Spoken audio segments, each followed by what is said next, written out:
अभी रिसेंटली मैं बुम्बादा से मिला था। कहानी बताइए कोई अच्छा हम लोग साथ में करेंगे। बंगाली सिनेमा बनाने का बंगाली सिनेमा पहले तो मेरे को बंगाली थोड़ा और सीखना सीखना है पड़ेगा बनाने के पहले, और बट बंगाल से कोई एक्टर के साथ काम करना। ज़रूर मैं चाहूँगा। बहुत सारे लोग हैं, बहुत सारे आर्टिस्ट्स हैं अलग अलग फील्ड्स के, जिनके साथ मैं ज़रूर काम करना चाहूँगा। नाम लेना चाहेंगे किसी का? अभी रिसेंटली मैं बुम्बादा से मिला था। वो कह रहे थे, उनके साथ मैं बात करता रहता हूँ कि कोई कहानी बताइए कोई अच्छा हम लोग साथ में करेंगे। So maybe let's see. Follow করুন আনন্দবাজার অনলাইন। তো বন্ধুরা, তোমরা সবাই দেখলে চিত্র পরিচালক ইমতিয়াজ আলী, তোমরা সবাই চেনো যে বলিউডে মুম্বাইতে তার অনেক নাম যশ খ্যাতি রয়েছে। এরকম একজন পরিচালক, একজন লেজেন্ড। তারও কিন্তু ইচ্ছে রয়েছে টলিউডে প্রসেনজিৎ চট্টোপাধ্যায়ের সাথে কাজ করতে। রীতিমতো তার সাথে, প্রসেনজিতের সাথে কিন্তু তার আলোচনা হয়েছে, ডিসকাশন হয়েছে মুম্বাইতে একটা নতুন ছবির জন্য। সেটা স্ক্রিপ্ট বুম্বা তাকে শুনিয়েছেন এবং সেটা নিয়ে দীর্ঘকালীন আলোচনা চলছে। সেখানে বুম্বা যদি সাইন করেন দেন সিনেমা, আমরা নতুন একটা সিনেমা দেখতে পারি। কিন্তু ব্যাপারটা হচ্ছে যে পছন্দ হওয়া চাই প্রসেনজিতের। এবং যেটা তিনি বললেন যে বাংলাটা কিন্তু তিনি খুব একটা জানেন না, আরও শিখতে চান তিনি বাংলায় থেকে। এবং এটা খুব একটা বিগ অপরচুনিটি বলে আমি মনে করি যে বাংলায় যদি আস্তে আস্তে হিন্দির এই বোম্বেতে যারা পরিচালকরা রয়েছে তারা যদি একের পর এক এসে কোলাবোরেশন করেন, এরকম লিভিং লেজেন্ড প্রসেনজিৎ চ্যাটার্জির সাথে যদি একটা কাজ হয় এরকম একটা, তাহলে কি খারাপ হবে? তবেই তো ইন্ডাস্ট্রিটা এগোবে, আরও বেশি বড় হবে। বোম্বের সাথে কোলাবোরেট করতে হবে। আজকে বাংলার অনেক সুপারস্টাররা, স্টারেরা, অভিনেতারা বোম্বে থেকে কোলাবোরেট করছেন, কাজ করছেন। যিশুদাকেই বলো না, আমাদের যিশু সেনগুপ্ত বাংলার টলিউডের অন্যতম আন্ডাররেটেড অ্যাক্টর। সেই যিশু সেনগুপ্ত আজকে বোম্বেতে কাঁপাচ্ছেন, সাউথে যাচ্ছেন, সাউথ ইন্ডাস্ট্রিতে তামিল, তেলেগু, উড়িয়া সব জায়গায় গিয়ে একটা ভালো জায়গা তৈরি করেছে। হ্যাঁ, নায়ক হতে পারেনি, বিশাল কিছু সুপারস্টার নয়, বাট অভিনেতার যে একটা ধার, যেটা সান দিয়ে দিয়ে একটা ভিলেন হলেও তার তো একটা পরিচিতি অর্জন হয়েছে না।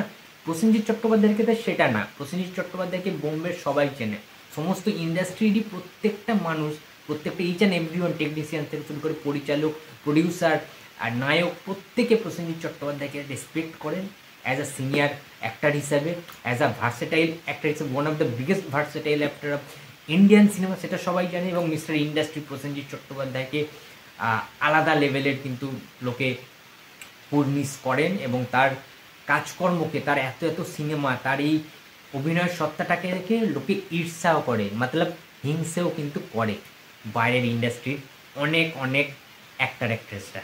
এটা মানতেই হবে, এটা স্বীকার করতেই হবে।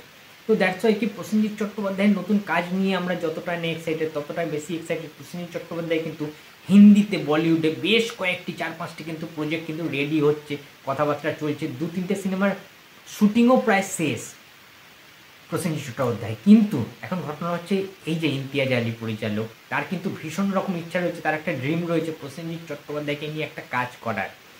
তো যদি প্রসেনজিৎ চট্টোপাধ্যায়ের সাথে ইমতিয়াজ আলীর একটা কোনো কাজ হয়, একটা সিনেমা হয়, তাহলে কিন্তু খারাপ কিছু হবে না এবং সেটা কমার্শিয়াল দিক থেকে আমি বলবো খুব কিন্তু ভালো কিছু হতে চলেছে। প্রসেনজিৎ ফ্যান্সদের জন্য তো এটা অবশ্যই একটা ভালো জিনিস, সেটা বাংলায় হোক কিংবা হিন্দিতে আছে। কিন্তু আমরা চাই লিড রোলে প্রসেনজিৎকে, নট সাংঘাইয়ের মতো, নট স্কুপের মতো। আমরা চাই জুবলিতে যেরকম রোল ছিল না, একটা ভাইটাল ক্যারেক্টার, একটা লিডিং ক্যারেক্টার, যে প্রসেনজিৎ চট্টোপাধ্যায়কে নিয়ে আবর্তিত হবে গোটা সিনেমাটা, যেমন বাংলাতে হয়। ঠিক আছে, ওই মাহলটা, ওই জিনিসটা কিন্তু দরকার রয়েছে। এবং বুম্বাদা এখন কিন্তু খুব চুজি, খুব কিন্তু দেখে শুনে স্ক্রিপ্ট চয়েস করছেন, সাইন করছেন, যে তার ক্যারেক্টারটা একদম গুরুত্ব থাকতে হবে, তার ক্যারেক্টারটার ইম্পর্টেন্স থাকতে হবে, তবেই কিন্তু প্রসেনজিৎ চট্টোপাধ্যায় সাইন করবেন। এটা একদম সঠিক সিদ্ধান্ত, আমিও সেটা মনে করি অ্যাজ আ বুম্বাদার ফ্যান হিসাবে, যে যেন স্ট্রং কোনো ক্যারেক্টার থাকে, যে ক্যারেক্টারটা ছাপ ফেলে দেবে গোটা সিনেমাটার মধ্যে। ঠিক আছে, অন্যান্য ক্যারেক্টার করে কোনো লাভ নেই, সাপোর্টিং রোল করে কোনো লাভ নেই। বুম্বাদার যে এজ, এই এজে এসে বুম্বাদার প্রমাণ করার পিছনে সে কত বড় অভিনেতা। বুম্বাদার প্রমাণ করার আছে যে সে মানুষকে আরও কী কী দিতে পারে, আরও ইমপ্রুভ করা, আরও বেশি করে কিছু নতুন কিছু মানুষকে উপহার দেওয়া, নতুন সিনেমা, নতুন স্বাদের সিনেমা উপহার দেওয়া, নতুন অ্যাক্টিং, নতুন স্কিল, নতুন চরিত্র উপহার দেওয়া। এটা বুম্বাদার এখন মেন উদ্দেশ্য হয়ে দাঁড়িয়েছে। তো 2025 সালটা না আলাদা লেভেলের হতে চলেছে। প্রসেনজিৎ চট্টোপাধ্যায় কী কী আসছে, কী কী আসছে না, সব কিছুর লিস্ট আমি একটা ভিডিও খুব শীঘ্রই বানাবো। 2025-এ কটা সিনেমার, মোট কটা সিনেমা প্রসেনজিতের আসতে চলেছে এবং কেন বারবার বলছি 2025 সালটা প্রসেনজিতের সাল হতে চলেছে। অন্যান্য কোনো হিরোর সাল হতে চলেছে না, প্রসেনজিতের সাল কিন্তু অবশ্যই হতে চলেছে। তো বন্ধুরা এই ছিল আজকে আমার ভিডিও। তো ভিডিওটি যদি ভালো লাগে তো please like comment and share করতে ভুলো না। যদি চ্যানেলে নতুন হয়ে থাকো তো প্লিজ সাবস্ক্রাইব করে দিও। তো দেখা হচ্ছে আবার পরের ভিডিওতে। তো টাটা।